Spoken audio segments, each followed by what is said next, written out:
Yo,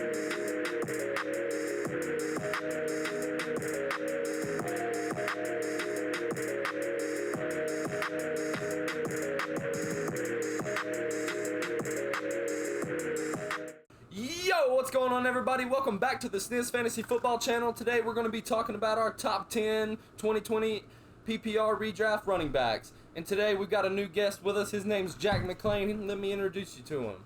Hey, what's up, guys? My name's Jack. Happy to be here, part of Sniz Fantasy Football. Appreciate all the support you guys have been giving us. Something interesting about me, my favorite team is the Carolina Panthers. Yes, sir. So let's go ahead and get started.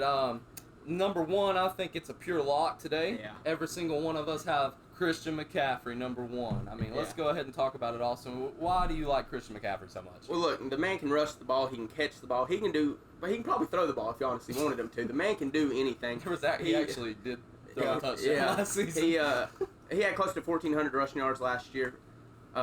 He had 105 receiving yards. The man's an overall beast. Matt Rule did say that he wanted to lighten his workload a little bit, but I don't think that's going to affect him. I still think he's going to get his touches. He's going to get his yards. I think he's going to be fine. So, a little correction, it was 1,500 yards on the receiving, but it's all good. It's all good. He also had 15 touchdowns on the ground, along with 4 receiving touchdowns, and he only fumbled the ball once. I mean, he's a beast. Yeah, I agree. I don't think there's much of an argument here. I mean, we saw Christian finish as the second best fantasy season of all time last year. I think we see slight regression just because it's going to be really hard to top the production we saw last year. But even with some slight regression from what he was a year ago, he's still going to finish as RB1 in my opinion. Yes, I 100% agree.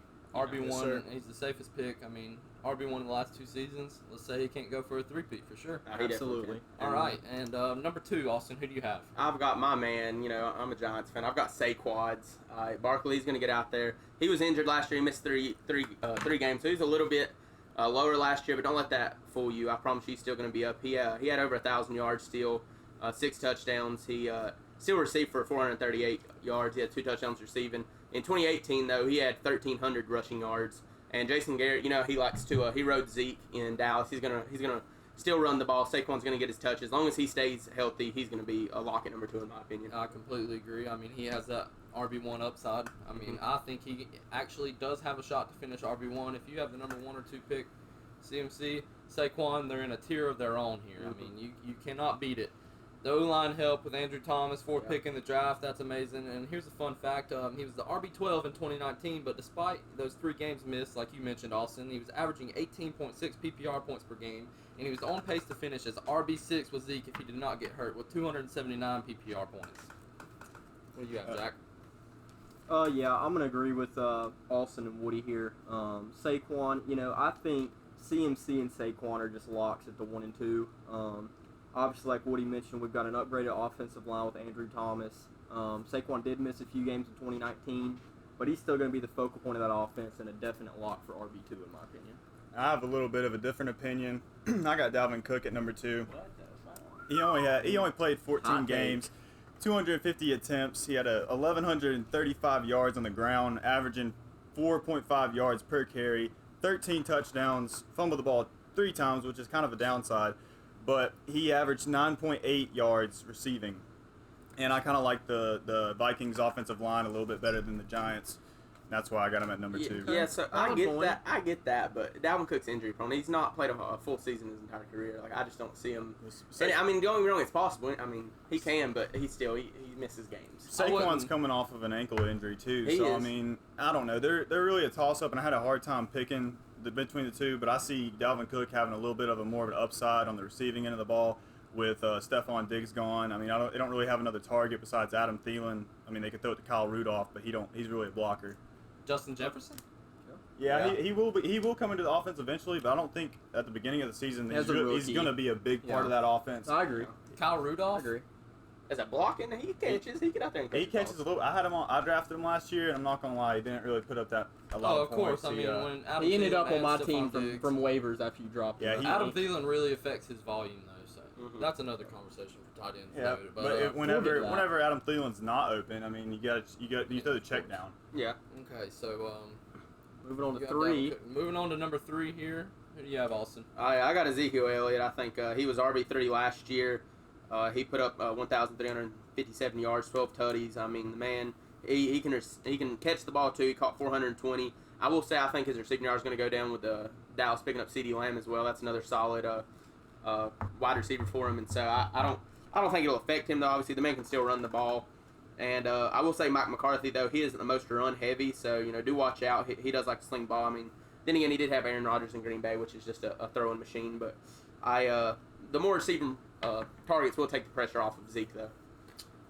Okay, at number 3, I have Dalvin Cook. Like you mentioned, Tip, you think he is? You think he's injury prone? I just don't think injury is going to be a long-term concern for Dalvin Cook after this season. I mean, he's going to have a lot of rest under his belt. He finished his RB3 last season. It's definitely. I'm not going to hinder my draft on injuries. Predicting an injury. Yeah, I'm not going to predict I agree. injuries. Like, what do you have, Tip? Who's number 3 here? I have Saquon. I mean, he averaged 8.4 yards through the air and 4.6 on the ground. Total of 8 touchdowns. Didn't fumble the ball once. Again, my only concern about Saquon is that ankle. I mean, that ankle in his cuts. His cuts are so hard. I mean, I've sprained my ankle many a times, and it gets weaker and weaker as you injure it. But Football is not easy. No, it's not a soft sport. especially with the cuts that he makes. I mean, he's Very Absolutely. elusive back. Yeah. For sure. All right. At 3, I've got Zeke. Top 5 rusher these past 5 years, excluding his suspension he did have. And then you look at that offense of Dallas. I just think it's going to be one of the top offenses next year. We're going to see a ton of red zone opportunities for Zeke, I believe. Tony Pollard's a solid backup there, but he's not gonna take too much away from Zeke. Get the handcuff. Smart. I love Zeke going into 2020 with that explosive Dallas offense. Okay. And moving on to number 4, Austin, who do you have? I got Dalvin Cook at number 4. Like you said, he's a solid back. He had over 1,100 yards last year and 13 touchdowns on the ground and 519 receiving yards.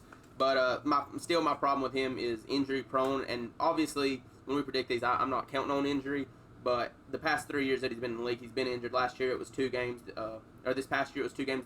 In 2018 he missed 5 games, and he missed 12 games in 2017. I mean, you got to be realistic here. It's a problem that he has. But his upside is amazing. If he can stay healthy, the man's a beast. He is. I agree. Now, number 4, I have Zeke. He's never finished outside the top 5 once in his career, disregarding the suspension season. I mean, he's in one of the most explosive offenses in the league. I mean, you cannot stack the box on this man, and if you decide to, they're just going to pass all over you. So, yeah. I think Zeke is a lock to be in the top 5 this year. If you have, I love Zeke. Yes. I love Zeke 2020. And what would y'all say against a all 5 running back startup for redraft leagues? Like, where do you have Michael Thomas? Do you have Michael Thomas above maybe Cook or Zeke? Does Michael Thomas crack your top 5? Michael Thomas is my 5th for me. Michael Thomas is at 5. He can be a 4 or 5, either one. Yeah. I personally like running backs over wide receivers, Yeah, especially that early. There's more in the value. draft. More value at wide receiver. Yeah, you can get better receivers later Of on. course, Yeah. yes. Just Of course. deeper. All right, Tip, who do you have? At number 4, I also have Zeke. He had 301 rushing attempts, along with 1,357 yards, averaging 4.5 yards per carry. Had 14 total touchdowns and only 3 fumbles. He's a lock, especially in the top 5. So I got him at 4. What you got, Jack? Yeah, I got Dalvin Cook at 4. I know Woody's going to argue this, but the facts are the facts, and we've yet to see Dalvin Cook play an entire NFL season yet. Facts. Granted, he did only miss 2 games last year, averaged over 20 points per game in PPR leagues. You got a run-heavy offense in Minnesota. The upside on Dalvin is tremendous, but again, you just can't ignore those injuries he has had every year he's been in the league. Which you can. You guys would argue that Zeke's a safer pick than Dalvin Cook. Yeah, I would. a safer I would. pick. Yeah, I safer would. I pick. feel safer with Zeke than Dalvin. But Dalvin Cook has a higher upside. Yes. Yeah, but The that's ceiling why. is the ceiling's higher on Dalvin, but Zeke's got a much safer floor to me. Yeah. Okay. And moving on to number 5, who do you have, Austin? Number 5, I've got the King, Derrick Henry himself. I mean, the man is just an absolute tank. Like, I mean, I would not try to tackle him myself, but the man, he put up over 1,500 yards last year with 16 touchdowns. His receiving wasn't much. He only put up 207 receiving yards and 2 touchdowns. Obviously, they drafted Darrington Evans. But I don't think that's going to affect his rushing yards. Obviously, they'll probably put Darren Evans into the game to get some receiving yards, catch some passes. He'll play a Dion Lewis type role. Yeah, for sure. But yeah, I don't see him affecting them. And honestly, I think he'll lead the league again in rushing yards. Okay. They're going to ride him as far as they can. Wow. Absolutely. Well, Not much more of an offense in Tennessee outside of Henry. I have to disagree here. I have Alvin Kamara at number 5. I think the Saints' offense is way more explosive. I think Alvin Kamara, he's going to give you a way higher upside than Derrick Henry and a safer floor. I mean, he finished his RB11 in 2019. People labeled him as a bust, obviously because he was drafted as number 1, right, Trent? Yep, I made that mistake. Yes. Let CMC despite fall to missing those 3. 2 games, though, I mean, he missed 2 games and still finished as an RB1. I mean, you can't disrespect him on that. I mean, yeah, we have him at RB5. I have him at RB5, but his 17.6 point per game in PPR ranked 8th. I mean, that gives you a pretty safe floor for a pass catching back in PPR, and that's what you like to go for. I mean, and if he wouldn't have been injured, he would have finished as RB6, right above Leonard Fournette and right under Zico Elliott. So, I mean, it's a pretty safe floor for him. I would have to be safe. I agree. What do you think, Trent? I also have Kamara at 5. I mean, he did have Teddy Bridgewater for quarterbacking him for most of the time that he was in the game. It was six games, I think. Yeah, I mean, five or 6 games. A little, maybe not, but I mean, a little bit.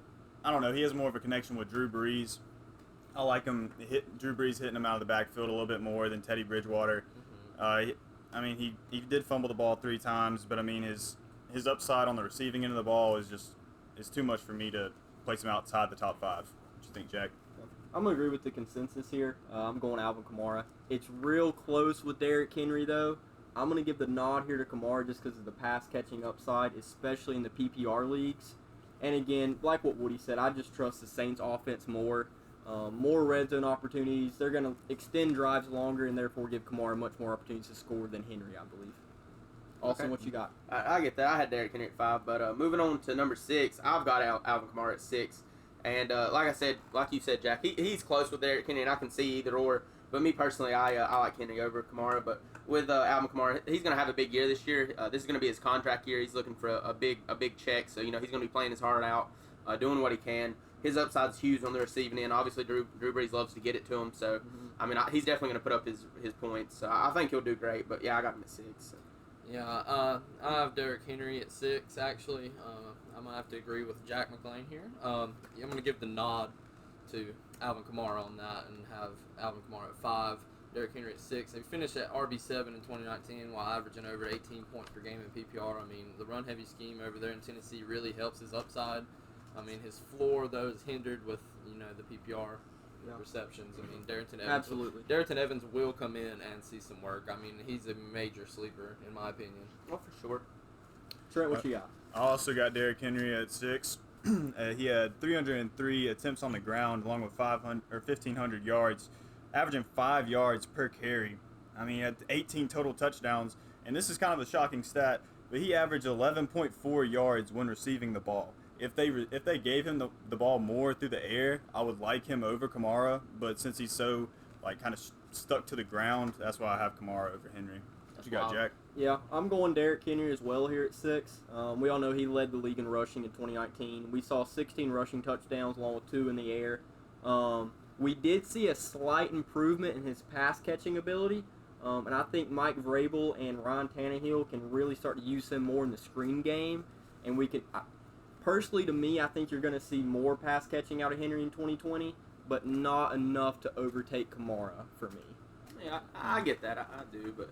You just have to get the guy the ball. I mean, he's incredibly hard to tackle. Oh, he's such an athlete. I mean, he's an absolute brute. Absolutely. You rarely ever see him go down on the first guy. No, absolutely. I mean, 3rd and 1, you might as well give it to him. Yeah. I mean...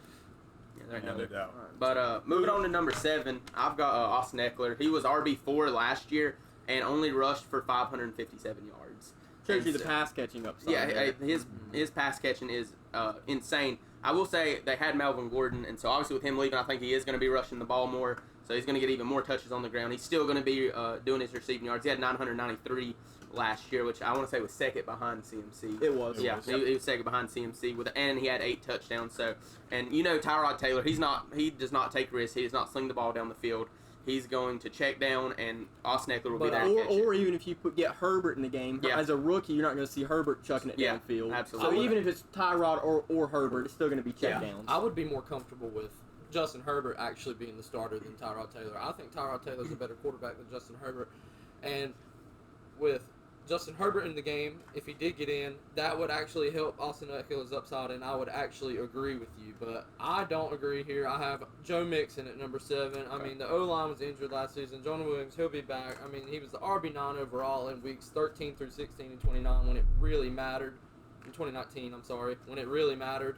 I mean, he won some fantasy football Super Bowls last season, and he's still not talked about. And Joe Burrow coming in, like Jack said, rookie quarterbacks love to check down. And we will see that coming in with Zach Taylor's offense. What do you think, Trent? I got Josh Jacobs at 7. He only played 13 games, had 242 attempts, along with 1,100 yards on the ground, 4.8 average every rush. And, I mean, I don't know. He's just going to be carrying that Las Vegas Raiders team. I think he's lock at 7. That's still weird to say. Yeah. Yeah. I also love Jacobs, but I'm gonna give it to Eckler here at 7. Finishes RB4 in 2019. The upside from having Gordon gone now, like Austin mentioned, just adding to his rushing ability is going to increase his value, in my opinion. And I also think he's we're going to benefit from that quarterback situation. Whether it's Tyrod Taylor or Justin Herbert, neither one of them's going to be slinging the ball downfield a whole bunch. Eckler's a really good kind of safety net for them. And yeah, I think Eckler, you could see kind of a mini version of CMC almost. Yeah. But yeah, I love Eckler going into 2020. All right, and then starting with number 8, I've got, like what he said earlier, I've got Joe Mixon. Like he said, rookie quarterback, loves to check down. He's not going to be slinging it down the field too much. Last year he had over 1,100 yards with 5 touchdowns. I expect his receiving to go up. He had 287 last year. I only think he's going to get better. So. And at number 8, I have Austin Eckler, like you guys had him at number 7, but I have him at number 8 just because I think Tyrod Taylor, he's simply going to be the starter for at least 6 weeks. I mean, if not the whole season. They might want to get Herbert a little more comfortable before they get him in. Tyrod Taylor, he's not going to check it down as much as Phillip Rivers, so I think it's going to kind of even out when Melvin Gordon was taking away that rushing yard upside from him last season. He'll probably have around 800 rushing yards this season, and he'll see a slight decrease in receptions and yards in there, and he might even see a decrease in touchdowns. But I still think Austin Eckler is a safe top 10 pick. I agree with Austin Eckler at number 8. He only had 132 attempts on the ground with 557 yards, averaging 4.2 per carry, and the dude averaged 10.8 yards every reception, along with 8 touchdowns, so 11 touchdowns in total. The only reason I got him at number 8 is because of the amount of options they have in Los Angeles. You got Hunter Henry, Keenan Allen, and Mike Williams. I mean, it's just going to be kind of hard to get him the ball as much as you would like. So that's why I got him at number 8. What you got, Jack? Number 8, I got Josh Jacobs here. Top rookie back last year. I think we're almost guaranteed to see some improvement in his second year. John Gruden has actually come out and said that he wants to see Jacobs even more involved coming in 2020 than he was last year. I love the upside with him. He's really the only back they've got. I think Derek Carr is kind of playing for his career right now in Vegas. So I think success is the key, and I think you'll see a Vegas Raiders offense this year that's going to actually surprise some people. Having to compete in that tough AFC West division. Yeah, but that defense is what I mean. I've seen a lot of arguments that Raiders fans think that they're going to go 10-6 this year. Oh, no, I don't know about that. I think they'll be competitive. Yeah, fantasy-wise, it's a great situation over there. I think Derek Carr can actually sling the ball. He's one of the most accurate quarterbacks. He's one of the highest completion percentages last year. He's not a bad quarterback, and Josh Jacobs, like you said, he's going to get that upside from the extreme workload. Going on to number 9 here. Yeah, number 9, I've got Nick Chubb. He was RB8 last year. The biggest problem I do have with Nick Chubb, obviously Kareem Hunt's still there, and Kareem Hunt's still a beast. Nick Chubb last year put up almost 1,500 yards. He had 8 touchdowns. He had 278 receiving. It should be more of the same with him, though. The man's a power back. He's going to get out there and give you what you need. Just you do got to watch for Kareem Hunt to take touches from him. Yep. Number 9, I have Josh Jacobs. I mean, he finished RB19 as a rookie. Despite missing 2 games, he would have finished as RB13, borderline RB1. And if he played in both of those games, I mean, averaging 14 points per game in PPR. But like we said, he's supposed to see that extreme workload increase, and I think he's going to actually see some more receptions this year in that offense. With Henry Ruggs out there stretching the field. you're going to have – you can't stack the box against him. I mean, Henry Ruggs will burn you if you stack the box. So Cheetah 2.0. yes, for sure. What about you, Trent? At number 9, I got Joe Mixon. He had 270 attempts with 1,100 yards. He only had 5 rushing touchdowns with 3 receiving touchdowns. And the Bengals just got T. Higgins. I mean, he will come into the offense eventually, maybe not at the start of the season. And A.J. Green's going to be coming back. And I just don't really see them pushing the ball in at the goal line. So, I mean, he gets you yards, but I just don't really see him getting you a lot of touchdowns. That's why I got him at number 9. What you got, Jack? I've also got Mixon at 9. Like you said, Trent, finished with over 1,100 rushing yards, but only 5 touchdowns. I'm going to disagree with you slightly. I think that was more of a fluke. I think we'll definitely see Mixon score the ball more this year than we saw last year. Joe Burrow coming in at quarterback, we talked about rookie quarterbacks. Even though Joe Burrow being the number 1 overall pick, they're not going to rush him in anything. I think you're going to see Zach Taylor run the ball a lot, especially in the beginning of the year, and I think Mixon can only benefit from that. Only reason I'll have him higher than 9, just haven't trusted him. The past 2 years, he's been projected as a first-round pick and really hadn't lived up to it. But I think we could see that change in 2020 for sure. And also another argument people have is the contract holdout he might possibly have, but when do we not hear that nowadays? Yeah, absolutely. Yeah, every player's doing it. They want their bag. I had the 4th pick last year, and I was pressured with Zeke not in his contract yet. He didn't sign it yet, and I ended up picking somebody else over Zeke, and it hurt me. I'm not going to lie. Yeah, for sure. Let's round out the top 10 here, Austin. Yeah, number 10, I've got Josh Jacobs. Like you said, Jack, John Gruden said he wants to increase his role and only make him improve. That's only going to get him more yards and more touches. He missed 3 games last year, which isn't, that's definitely that's going to be missed points. But hopefully he'll stay healthy and he'll get on up the field. Who you got, Woody? I have Nick Chubb at number 10. I mean, he still has top 5 upside in my opinion. I mean, the amount of times that he got stuffed on the goal line last year, I can remember a specific game against the Buffalo Bills where there was 5 rush attempts in a row and he only gained 4 yards. I mean, the additions of Jedrick Wills and Jack Conklin will definitely help him. Number 10, I got Kenyan Drake. He only played 14 games. He only had 170 attempts, and a lot of those were with the Miami Dolphins, who are atrocious at offense. But, I mean, they will get better, but at the time they were very bad. And he had 800 yards on the ground, averaging 4.8 per rush, along with 8 touchdowns. And I really liked what I saw from him at Arizona in the later part of the season. I think he's about to blow up this year, and I honestly think he's a sleeper. What do you think? Kenyan Drake almost slipped in my top 10. I'm going to give the nod here to Nick Chubb. Finishes RB8 in 2019. I would actually have Chubb higher than 10 if it wasn't for Kareem Hunt there. For sure. Oh, absolutely. Chubb's a beast in my opinion. Hunt takes away some third down opportunities, especially in the pass game as well. We did see the Browns make an impressive upgrade their offensive line, bringing in Jack Conklin in free agency and drafting Jedrick Wills out of Alabama with the 10th overall pick in this year's draft. That's only going to benefit Chubb. New head coach in there, Kevin Stefanski. Love what he did as offense coordinator in Minnesota. I think we're going to see a much improved Browns team for next year. And Nick Chubb, I think he's an RB1 going into 2020. They're still not making the playoffs. Well, we'll see. I have a counter argument for that Nick Chubb. He had 97 attempts in the red zone, but only scored 8 touchdowns. Okay. That was my point exactly. I mean, I'll agree. I'll agree with you there. That's why I left him out I'll of my agree top with 10. you. But he still finished RB8 last year Yeah, with Hunt in the background, and they only upgraded the offensive line. But Trent, you're arguing that the 8 touchdowns out of the 97 attempts, yeah, that's bad. No, I see it as more opportunity. He still has the opportunity, and Stefanski's going to give him that opportunity still going into 2020. And I think it's not going to be a fluke, and he will actually see some more touchdowns. But like we all say, the Kareem Hunt hinders him so much. Yes. It does. It does. But I just think that his opportunities, he didn't really maybe take advantage of some of them. I hope that he can take advantage of those opportunities this year. But from last year, that's why I got him out of my top 10. I think we can all agree in a 12-team PPR league, any of these 10 players are RB1s. Oh, absolutely. Yeah. Any one of these 10, however you flip it, it can be RB1s in 2020. For sure. All right, everybody. That was our top 10 2020 PPR fantasy football running backs. Make sure you leave a like, comment, and subscribe. And also, we have a 3K giveaway off Instagram coming up soon. Be sure you subscribe on YouTube and follow on Instagram to be entered into the giveaway. Peace.